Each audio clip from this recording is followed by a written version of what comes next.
Hi, everybody, and welcome to the Intuitive Activist Podcast. I'm Leilani, your host, and today is a solo episode. I haven't done a solo episode, like truly solo, without channeling source and whatnot since the first ever episode. And this is actually going to be our season 1 ender, so it seems appropriate that we're closing it out with an episode with just me.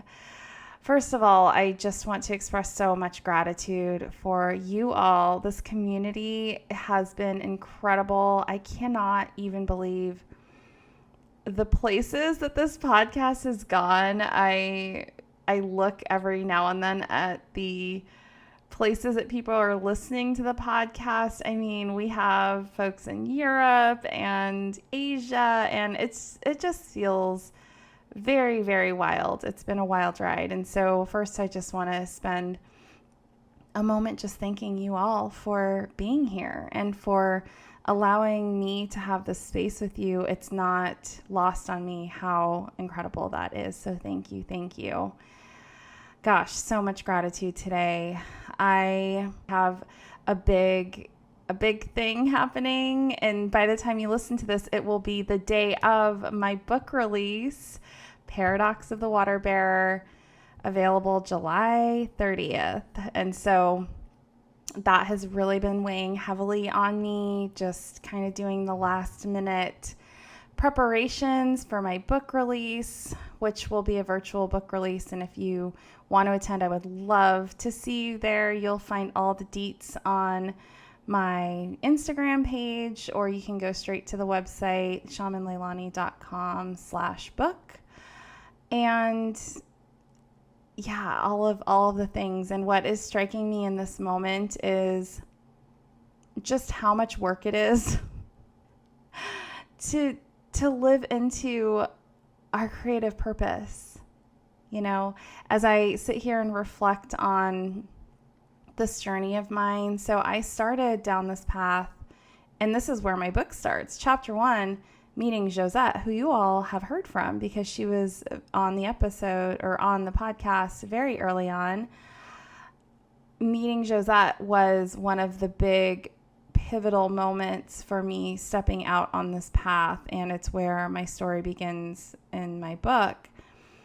And when I think back on that moment of that choice that I had to say yes to leaning into my spiritual journey the way that I have, it was a question from Josette around an offering that she has. And the offering itself it feels like a little bit less, for me anyway, it was a little bit less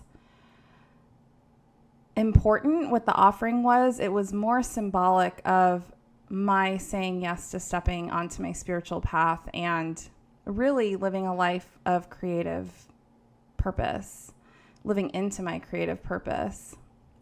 At the time that I met Josette in August of 2020, I was plugging away at a corporate role that was, it was good. It was fine. When we think about the lives that we have, and we very often, or I know I did, I was so good at convincing myself that things are fine, that things are good, that things aren't quote unquote that bad, right? And we kind of plug away at our lives just thinking it's not that bad, why rock the boat? And that's how I felt in my marriage. As much as I sit in gratitude now for the ways that my ex and I have been able to co-parent and find ways to just be even better friends than when we were married. I have so much gratitude. And yet when we were married back in August of 2020, it was fine. It was manageable. We were doing all of the things, kind of plugging away at work, both of us working in jobs that, were good and fine. And for a lot of people, that is okay. And for me, I couldn't do it any longer without feeling as though I wasn't honoring my whole purpose, my whole spirit.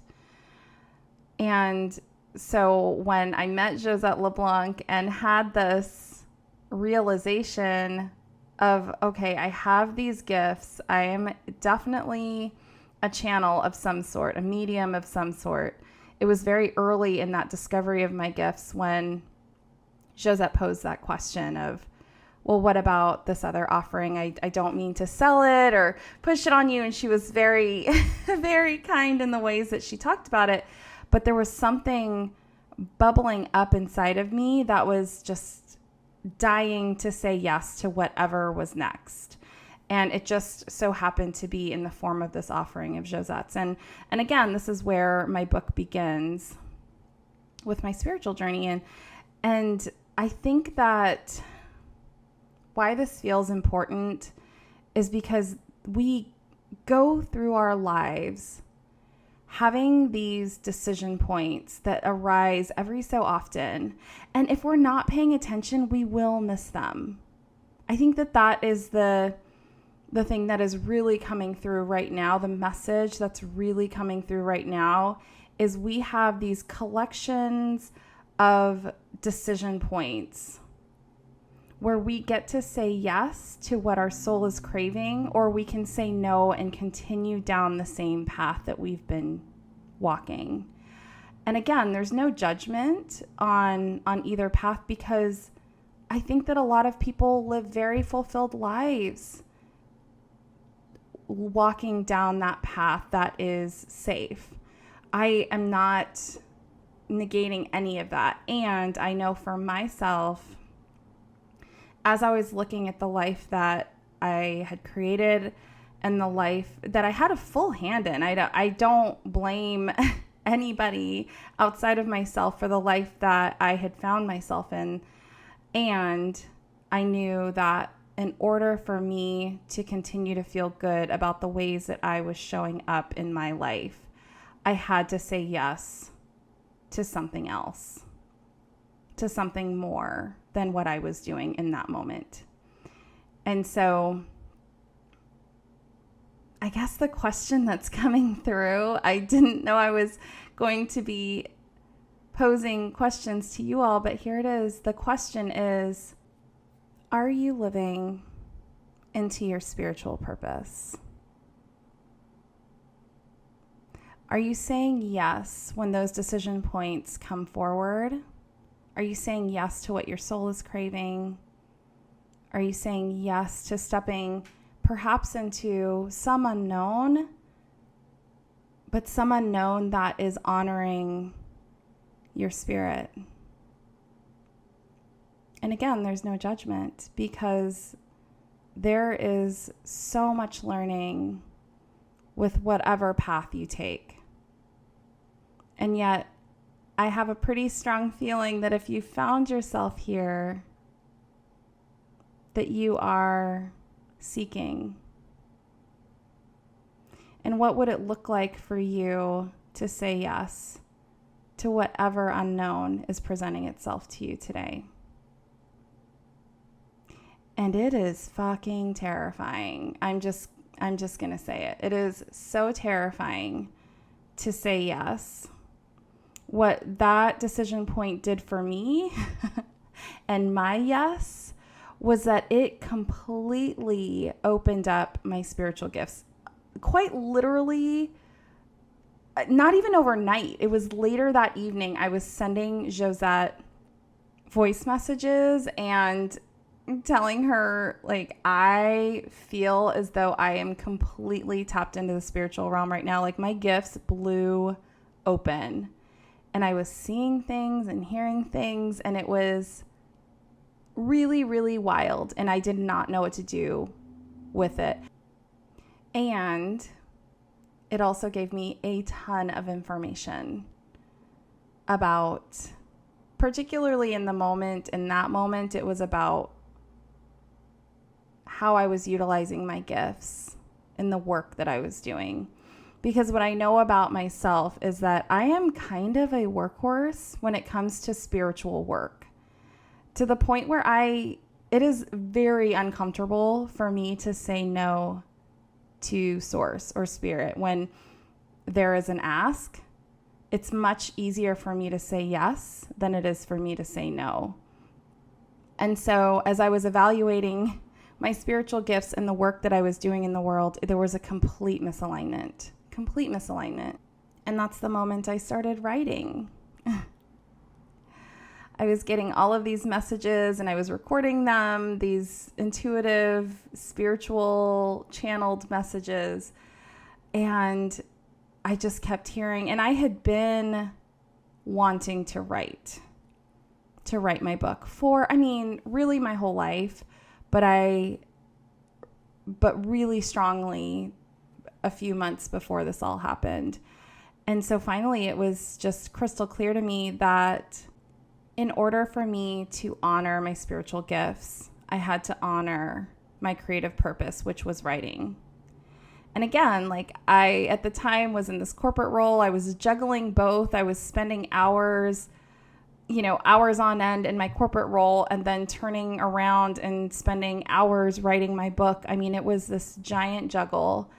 So when it came time to really begin to evaluate the work that I was doing, where I was spending most of my time was in this corporate role, doing activities that weren't completely soul-sucking, working for people who were really wonderful, actually. And yet it was still not enough. I needed more. I needed more expression of my gifts. And I quit my job. I quit my corporate role. I took a voluntary layoff and got a few months of severance. And again, it was another yes. I had an opportunity to stay on. My job at the time wasn't really in jeopardy. It's not like I was getting a layoff notice or anything like that. I could have stayed. And instead, I took this giant leap of faith and listened to the universe, who was very clearly directing me to leave my corporate role and to focus on more creative pursuits. It was easier for me to just say yes to the universe and allow this really nebulous unknown to begin to materialize before my eyes. Something that we don't really talk about in the spiritual community, I feel like, is how difficult it actually is to make that leap. Even for somebody who is quote unquote as brave, it's kind of annoying, how people are like, oh my gosh, but you're so brave. And it's like, okay, just because I say yes doesn't mean that it's not fucking terrifying, right? The fear is always there. I just kind of plow through it. That's how I've been doing most of my yeses has been very often kind of close your eyes and run forward kind of a thing. It's I see the fear. It's terrifying. I'm going to do it. I've just recently begun really facing my fears, really, really facing my fears and diving deep into my shadows. That's book 2, y'all. But at the time it was okay, source, the universe is saying to do this thing. I'm going to say yes. And I'm just going to hope for the best, because the universe has never let me down. Ever.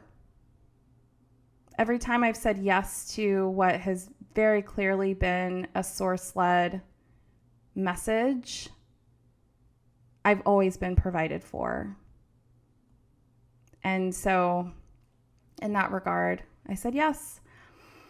And I, did some consulting work to make ends meet, but really chose my book, chose to focus on the book, chose to focus on the podcast. And now I'm in a space where I'm really, really embracing my creative purpose. And that couldn't have happened without saying yes. And again, for those of you that are interested, again, my book outlines this entire process and a lot of the universal truths that came through in that very high message, like lots of messages came through in that time frame. And if you're interested, I would love to have you read my story about this. It's hard. What's sitting with me today as I'm reflecting on all of this and seeing this, my book release on the horizon, it's literally, at the time I'm recording this, it's days away. By the time you listen to this, it will be the day of.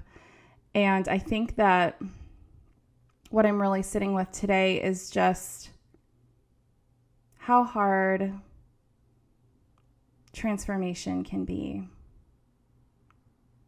and how much is required to let go of, to release, to allow, to evolve.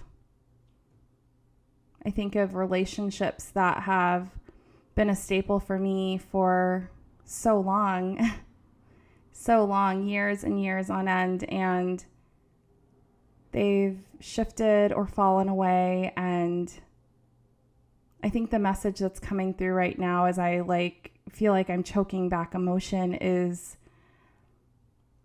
what is required to let go of in service of living into our spiritual truth.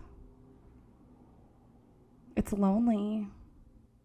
It's a really, really lonely journey to say, okay, Source, I hear you and I trust you, and I'm going to completely uproot my life, leave my corporate job, leave my husband, do all of these things because they haven't been serving me. Let go of relationships that I thought would stand every single test of time and every trial and tribulation.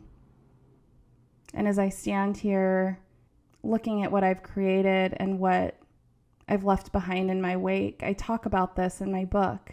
It's a very central theme in my book of what is required in order to live into our spiritual purpose. And a lot of times that's destruction. Destroying the ways that we've curated and crafted our lives. Sometimes letting go of relationships, grieving relationships. And I don't say all of this to deter you from walking your spiritual path. I say all of this because I want you to know I see you. A lot of you, many of you who are listening to this episode right now are in the storm. You're seeing relationships fall away. You're saying yes to your divine purpose and finding that transformation comes with pain and sorrow and grief and evolutions of relationships and situations and jobs. It's not comfortable. And yet you continue to say yes. We continue to say yes because we know that on the other side of all of this heartache, on the other side of all of this transformation, I talk about this in some of my poetry on my social media accounts, the butterfly in the cocoon. We always tend to, and what's interesting is I was just in one of my shaman courses today and we talked about butterfly medicine. We talk a lot about butterflies as if like, oh, it's so beautiful. And we don't honor a lot of times the pain of being in the cocoon, of being in a space of transformation and change, and how solitary that is. Like butterflies can't bring people like other butterflies with them. Like you have to do it on your own. And I think that what's sitting with me today as I'm reflecting on how beautiful and difficult this journey, this spiritual journey of mine has been, I think I'm also honoring all of the ways in which it's been really hard. I'm reminded of, those really cliche, I don't know, like when people talk about social media and it's like, oh, don't compare your day to day or whatever with somebody else's highlight reel that they see on social media. It's kind of similar to that. I think, by the time we're quote unquote like coming out with whatever it is, like I'm coming out with my book on the 30th, on July 30th, and it's like, okay, a lot of people are seeing the celebration in that. That's an amazing feat. It's an incredible thing to have done. And there's so much that went into it, especially my story, the way that I tell my story. It's incredibly personal and detailed. And I was just talking to a friend today who was just saying what a gift it is to birth something that's so deeply personal and heart-wrenching and joyous and all of the things, right?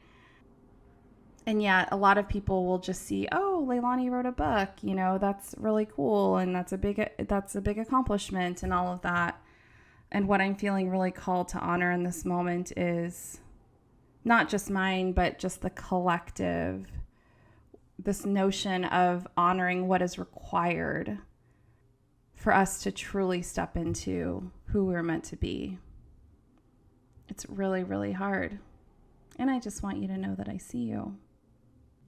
So as I continue to think through this process of birthing this book, saying yes to my creative purpose, leaning into what I know is my spiritual purpose, my highest calling here in this dimension, in this realm, in this human life of mine, I think about the ways that I've said yes along the way. So leaving my corporate role, leaving my husband, and then coming back to the table, both of us having a very mutual decision to walk away, which was a blessing and a relief that I think that we both came to that realization. It made it so much more pleasant and so much easier to just find ways to co-parent our toddler son together.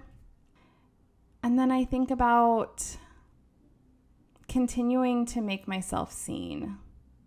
That's the theme that's emerging next, is as I let go of these aspects of myself that were no longer a part of my journey, I kind of let them shed away. And as I'm saying that, I'm seeing dead skin, the same way that a snake would shed its skin. And there's this like new growth underneath, right? And so I was kind of trying on this new skin, and like it was a little uncomfortable and a little too taut, and I didn't know exactly what was next. But what I did feel very strongly coming through in those moments was that I had spent so much of my life feeling unseen.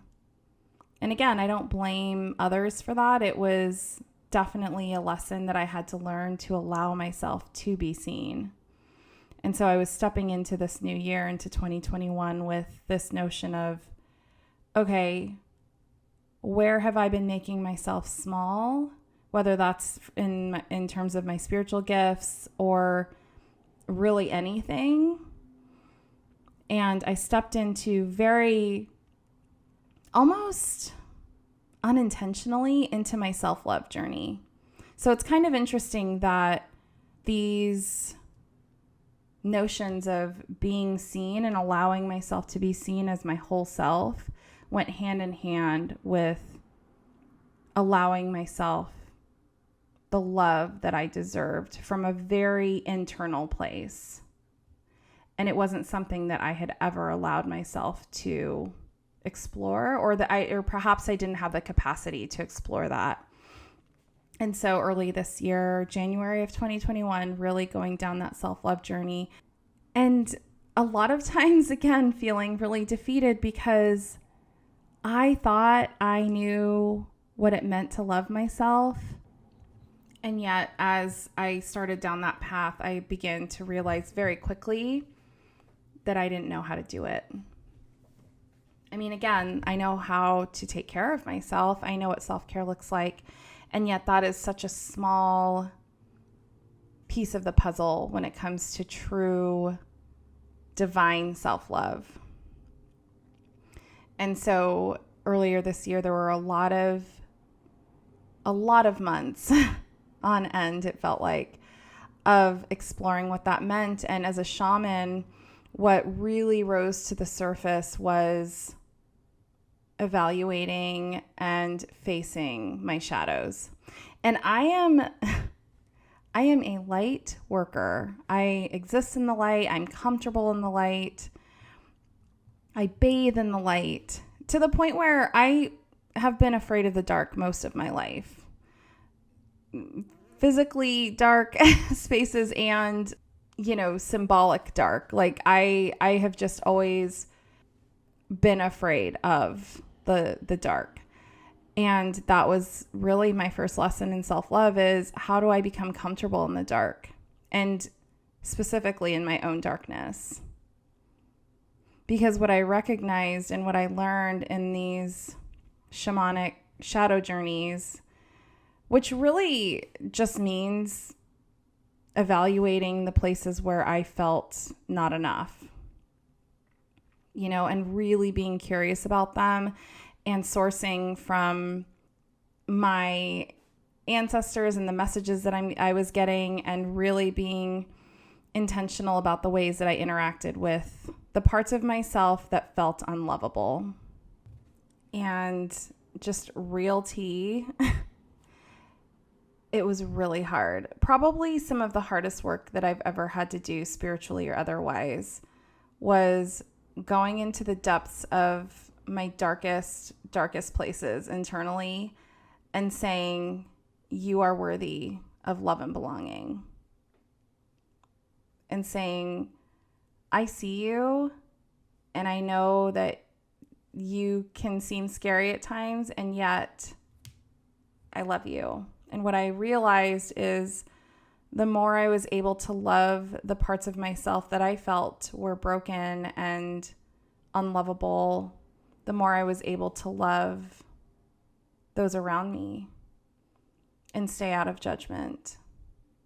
So the question that's coming forward today around this is, what are the parts of yourself that you've been too afraid to evaluate and examine? And even as I say that, I feel so many of you listening to this just get a giant pit in your stomach, or just have your stomach drop. I don't know why it's all stomach, but it's like, that is information. What are the parts of yourself that you're afraid to look at, and the parts of yourself that you feel are the most unworthy of love? Because those are the parts of yourself that deserve your love. Those are the parts of yourself that are trying so hard to just be seen, to just be noticed. And if you take a moment to just be curious and see what it is that these parts of yourself have to tell you, to teach you, to show you, I guarantee you'll come away from that feeling a little bit more loving of yourself, if you're able to stay in that space, to be open, to not shut down, and to not cut off from those parts of yourself. And I say that with so much love and admiration, because it is really hard work. I know. Spent most of this year in shadow work, so I know how incredibly hard it is to do that. I don't say that lightly. And yet these are the parts of yourself that need the most attention right now and need the most love. So how can you simply get out of your own way and let your spirit, let your soul give those parts of yourself exactly what it needs? This divine love that is simply trying to move through you. It's hard, my friends, and we are certainly enough, and we can do these things, as hard as they may be. So as I, again, coming back to the book release, because that's really why a lot of this was drudged up for me, is there is so much shadow in birthing something as big as this book. So what could it look like for you to begin to confront your shadows? I know I have a lot of shadows that I've been working through. There's so many. What could it look like to refuse to run from the shadows and begin to confront them and treat them with the same loving kindness and respect that you would an old friend? How would that shift your reality today and your path? So as I wrap up this episode, I'm so grateful to have had this time with you. The last thing that I will say is about balance. These journeys of ours, these spiritual journeys, these awakenings, it's a lot of work. It's a lot of work.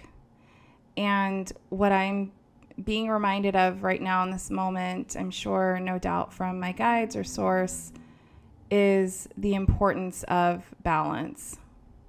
So what is it that needs to be brought into balance as you continue to evaluate your own spiritual journey? For me, it's easy. I need to play. I get so serious about my spiritual journey that I forget to just enjoy and savor and play and roam and just not have an agenda. And so for me, it's, I'm very ritualed. I'm very much a shaman in a lot of ways of get up, kind of do my get ready thing, meditate, connect with source, and then exercise, and then continue to do the work. And then before I know it, it's my evening ritual and evening meditation. And I do my protections and my Epsom salt bath, which I have to do every night to release energy. And then it's bedtime and I do it all over again. And the message that has been coming through so strongly from source lately is, I know this is life and death, and I need you to chill out a little bit. I need you to play and I need you to enjoy yourself, because what is life and death without joy? What is life and death without levity and laughter and play and savoring? So the question I want to leave you with is, how can you begin to bring some balance into your life? Because I can almost guarantee if you take your spiritual journey as seriously as I do, it's probably been a while since you did something that was just for you and with no particular agenda or purpose in mind. So again, just want to thank you all for being here and witnessing my journey and listening to my story today. I am so grateful, and I don't think I could even put into words how incredible this community has been to me. If you would like to connect with me, I would love to hear from you. You can find me at my website, shamanleilani.com, or on all the socials at shamanleilani. But for now, be still, my friends, and live into your impact. So good to chat with you today. Thank you for being here with me on my journey, and